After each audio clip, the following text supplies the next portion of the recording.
Olá, muito bom dia. Hoje é o último dia do mês.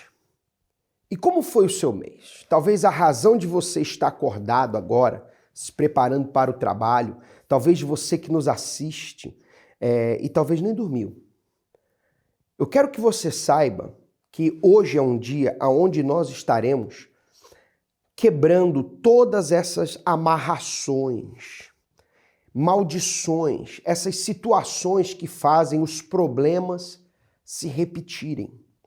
É como se você não conseguisse se livrar do problema. Você já teve algo pegajoso na sua mão, que você tenta tirar de uma mão e pega na outra, e tira de um dedo, vai para o outro? Pois é, quando a gente fala de maldição espiritual, a gente fala de algo que não tem fim, se repete, de tempo em tempo volta. Você nunca fica livre totalmente. Nunca. É aquela coisa que você às vezes até aprende a lidar, mas não consegue se livrar. Então preste atenção na ajuda que essas pessoas receberam. E quando nós voltarmos, nós falaremos para você o que você também pode fazer. O que você também pode hoje, tomar uma atitude para se livrar dessa maldição. Olha só o que aconteceu com essas pessoas. Como é que é seu nome? Angra. Você chegou aqui em que situação e se libertou do quê? Cheia de vícios, 15 anos, vícios, todos os tipos de drogas, e há 8 anos com depressão profunda, onde eu tinha pensamentos em suicidas, pensava em matar não só eu, mas as minhas 3 filhas, para elas não terem que dar trabalho para ninguém. Peraí, você disse que eram vários vícios, por exemplo? Maconha, cocaína, álcool, drogas em geral. E sofrendo com depressão quanto tempo? 8 anos. A depressão se manifestava em você de que forma? O que você sentia? Uma tristeza profunda, vontade de morrer, um vazio, só que eu me socializava com as pessoas, conversava, mas no meu quarto era só dor e tristeza, um vazio imenso. E o que você fez para tentar sair disso? Minha mãe me apresentou aqui, comecei a buscar e automaticamente comecei a obedecer. E hoje eu estou livre. Quanto tempo? 3, 4 meses. De 3 a 4 meses que acabou a depressão. Acabou. Os vícios acabaram. Foram embora, todos. Então, por exemplo, tem gente que ouve falar que depressão não tem cura. Você é prova viva de que há cura. Prova viva de que tem cura, sim. Você não toma remédio? Não tomo nada. Está totalmente liberto. Totalmente liberto. Tenho uma paz assim que inexplicável. Amém. Alegria de viver. Que bom. Deus abençoe muito mais. Obrigado. Como é que é o seu nome? Maria Lúcia. Maria Lúcia. Isso. Chegou aqui na sessão de descarrego e quando chegou estava como? Depressão, síndrome do pânico, ansiedade. Como é que se manifestava a depressão, a ansiedade, a síndrome do pânico? Eu não queria sair de casa, ficava só no escuro, tinha medo de sair na rua, ver pessoas, lugar cheio. E procurou ajuda da medicina? Procurei. E não resolveu? Não resolvi. Quem está aqui do seu lado, ele é o Meu que? esposo. Seu esposo. Como é que é o nome do senhor? Miguel. E aí, seu Miguel, como é que era ela? O senhor porque quem vive com isso sofre. E quem convive com a pessoa que tem isso sofre também. Como é que era pro senhor? É meio complicado, né? Eu acompanhei, ouvi a situação. E aí a gente ela ia procurar medicina, mas não resolvia. Aí ela ficava muito deprimida, com aquela angústia, agoniada. Com tudo ela se agoniava. E o senhor sofria com ela? Eu sofria junto com ela, né? Com aquele nervosismo dela, que ela ficava muito nervosa. E a gente não tem muita experiência, né? E a gente ficava naquela procurar medicina. O senhor veio com ela? Eu vim com ela. E agora, dona Maria Lúcia? Agora eu estou bem, graças a Deus. Tem mais nada? Não tomo mais remédio para ansiedade, para depressão, para mais nada. Dorme bem? Graças a Deus, muito bem. Então ficou bom agora, né, senhor? Tá ótimo. Agora ficou legal. Graças a Deus, tá ótimo. Amém. Deus abençoe vocês muito mais. Eu quero ler para você agora, antes de nós orarmos, se você tem como preparar o seu copo com água, deixa ele pronto. Eu quero que você leia comigo na tela esse versículo. Abençoai os que vos perseguem, abençoai, e não amaldiçoeis. Talvez você está aí agora, angustiado, com uma dor no seu peito, aquela dor que chega ali, falta o ar. Aquela dor, sabe, como se alguém estivesse pisando no seu peito. É com você que eu estou falando. porque você talvez tenha uma angústia, um ressentimento, uma mágoa, um ódio. Você foi traído, seja por alguém que você amava ou por alguém que se aproveitou de você, fez você de tolo. Por alguém que usou uma máscara de piedoso, de bondoso, numa empresa, num grupo, numa igreja, e tirou o melhor de você, machucou você. Talvez você está assistindo esse programa agora e nem sabe por quê, porque é como se você tivesse uma raiva de Deus.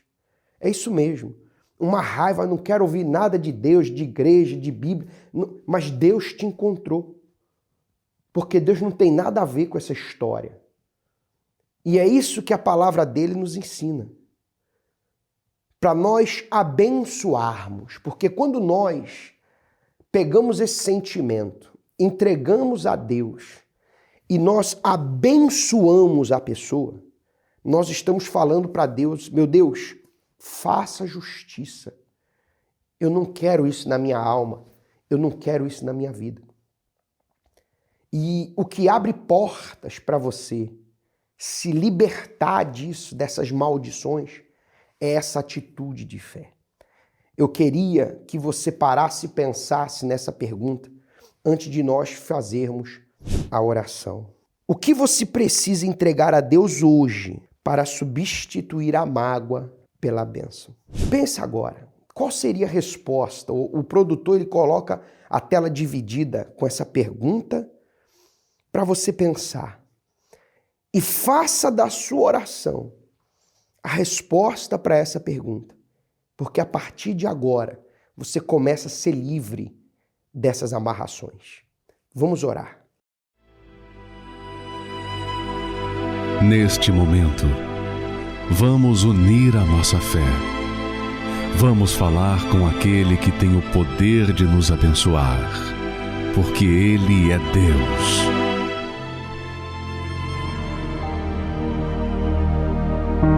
Senhor, nosso Deus e nosso Pai,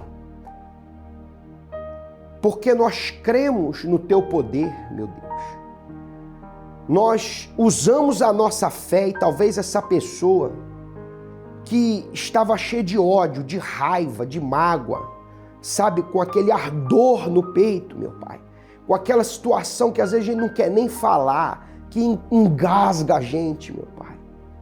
Mas agora ela se une a nós em oração e ainda que sem palavras, ela ouve a nossa oração, porque o Senhor a encontrou, meu Pai. O Senhor não quer que essa pessoa fique sendo consumida por isso. O Senhor quer a alma dela leve, livre. O Senhor quer a alma dela salva, meu Pai. E é por isso que, em nome do Senhor Jesus, agora, nós determinamos que quando ela beber dessa água, meu Pai, que ela seja totalmente lavada dessa raiva. Lavada, se isso estava, meu Deus, corrompendo o pensamento dela, o sentimento dela, cegando ela, quebrando ela, o Senhor liberta ela agora, meu Pai. Fale com Deus aí agora, meu amigo. Responda a pergunta para si mesmo. Faça dessa resposta a sua oração. O que é isso que você precisa entregar a Deus hoje para transformar essa maldição em bênção? Porque Ele te liberta aí agora na tua casa, nesse presídio, nesse hospital, nessa recepção, aonde quer que você esteja agora orando conosco, Ele está aí com você, em nome do Pai, do Filho e do Espírito Santo, para receber a sua atitude de fé e honrar a sua oração. Em nome de Jesus, beba desse copo com água e seja lavado.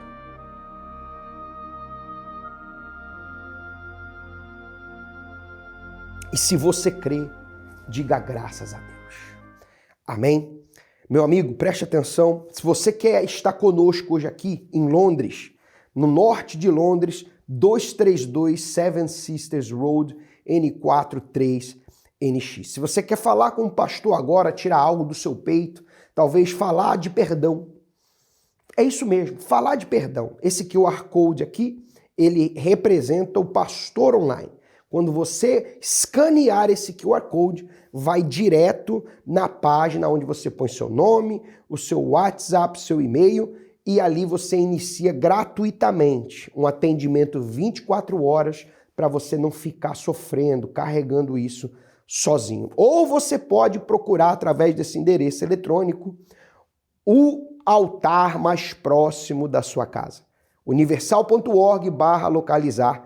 Não lute sozinho, não tente resolver tudo sozinho. Deus e nós estamos aqui para ajudar você. Fique com essa frase e põe em prática o que você começou agora. Abençoar quem nos fere é um ato de fé que transfere a Deus o direito de julgar. Liberta a nossa alma do mal e nos coloca na posição de filhos do Altíssimo. Deus te abençoe e até lá.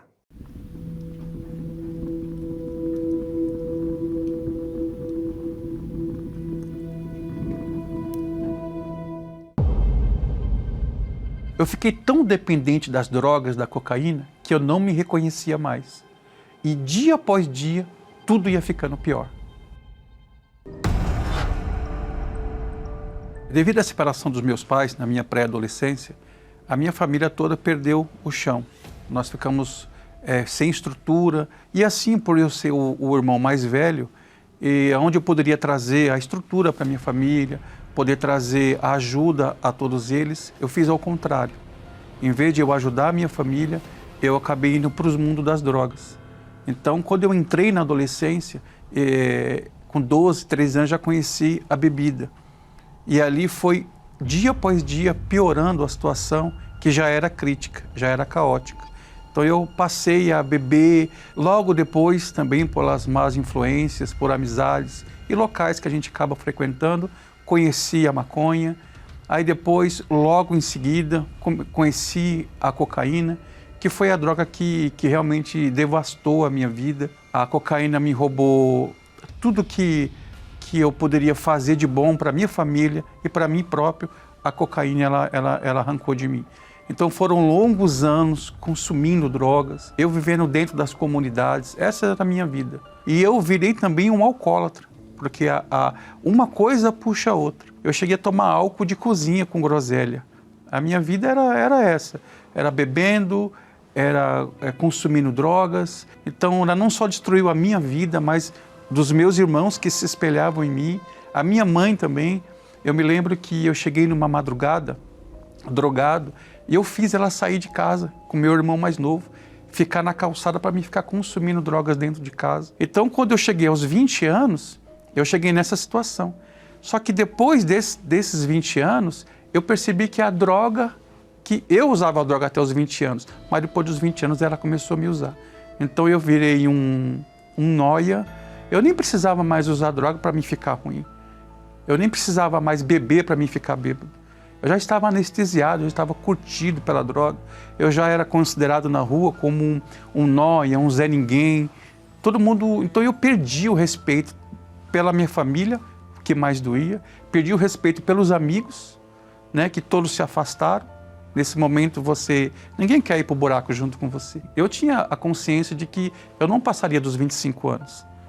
Isso já estava claro dentro de mim. Que com 25 anos, ou eu seria assassinado, ou eu me suicidaria, ou eu mesmo tiraria minha própria vida, porque era muito sofrimento. E depois dos 20 anos a coisa piorou, porque eu estava vendo vultos, eu estava imaginando pessoas para me matar, eu ficava dentro de casa olhando pela fresta da porta, imaginando as pessoas vindo me matar. Então era uma loucura que chegou ao extremo.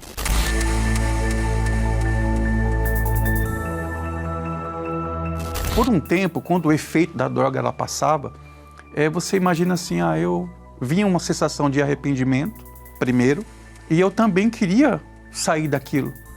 Então, onde vinha uma tristeza, uma angústia, vinha uma dor no meu peito, porque era um pacote. E em meio a tudo isso, em meio a esse furacão que eu estava vivendo, o meu pai ele retornou para minha mãe. O casamento deles foi restabelecido. E ele já voltou, já como um membro da Igreja Universal. Ele já voltou já na igreja, uma outra pessoa. Só que ele me encontrou devastado. E quando ele voltou para casa, e ele falava da igreja, falava da fé, eu falava, mas você aprontou, você fez, você nos largou aqui, eu queria culpar ele. E eu culpava ele e culpava o bispo Macedo, não tinha nada a ver com isso. Eu culpava meu pai e culpava o bispo. E eu não aguentando mais aquele sofrimento, aquilo tudo que eu estava vivendo, porque eu já estava chegando aos 25. Eu sabia que daquele tempo eu não passaria. Então era o auge do meu sofrimento. O fundo do poço. Foi quando eu cheguei para o meu pai e eu falei, pai, eu quero ir até a igreja. Eu preciso desse Deus que o Senhor tem falado.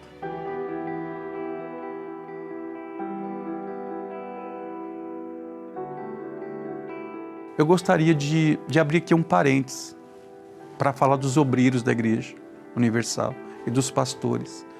Que eles me acolheram de uma maneira, eles me acolheram de uma forma tão amorosa. Eles me abraçavam, o pastor me abraçou, falou, olha, a partir de hoje a sua vida vai mudar.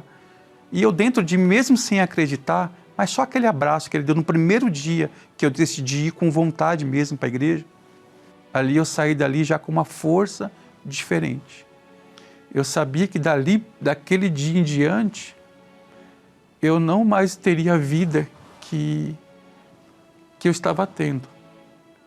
Um abraço que eu nunca tive na minha vida. Um carinho que eu nunca tive. Lá fora, eu só era chamado de nóia. Você nunca vai ter nada, você nunca vai vencer, você nunca vai ter nada. E eu acreditava naquilo. Eu já estava chegando aos 25 anos, eu acreditava.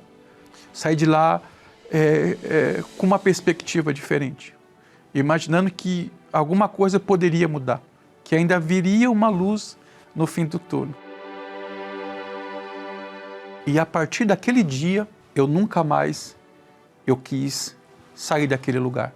Eu me entreguei de corpo e alma. Eu ia na quarta-feira, eu ia na sexta-feira, aí depois eu ia no domingo, depois eu queria estar todo dia na igreja. Aí eu não queria mais, eu fiquei querendo todos os dias sentir aquela coisa que eu havia sentido no começo, que eu nem sabia o que era, mas aquela paz eu não queria que mais que saísse de mim.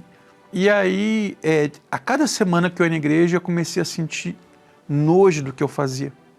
Sabe como que se tivesse arrancado dentro de mim um passado, o vício, ele foi arrancado assim, de uma maneira, que eu posso dizer, extraordinária. Nas reuniões eu passei a entender de que eu precisava do Espírito Santo.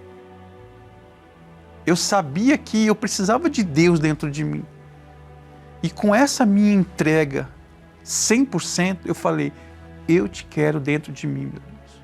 Eu tive essa ousadia de falar para Deus, eu quero o Senhor dentro de mim. E eu prometo para o Senhor que eu não vou decepcionar o Senhor.